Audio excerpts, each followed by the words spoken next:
I finally got around to reading Holly Black's first series in Faerie, a modern fairy tale. First up is Tithe.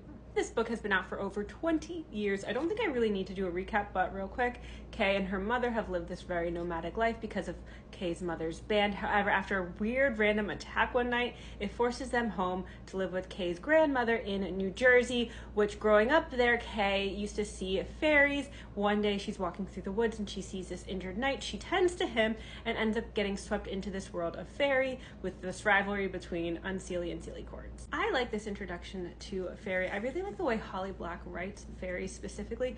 In some other books, like they just have turned into just hot people with pointy ears, and I like that she makes them like these gruesome horror figures. Like you have different color skin, different types of creatures. They're not human, and this matches up so much more with folklore, which I love. So I appreciate that aspect of it. That's more like horror folklore based. Like this series was dark.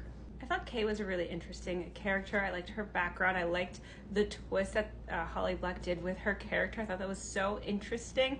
I also like that we got to explore the unseelie court. I like that we got a little bit more of the politics going on. I do briefly remember they had a cameo in one of the Cruel Prince series, didn't they? I briefly, vaguely remember that. So I was like, oh wait, this is their story. So I thought that was fun too. Something that's not in this book that I love about like so many other Holly Black books is the way she writes sister. She just does it so well, and I've always been like, she has to have at least one sister. And even though Kay doesn't have a sister in this book, I love that the dedication is to her sister in real life. So I was like, oh, she does. Like, that's why she writes it so well. So I thought that was a little fun surprise too.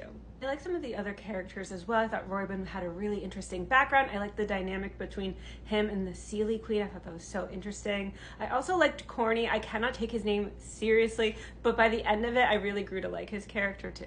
All around, I thought it was a really fun book.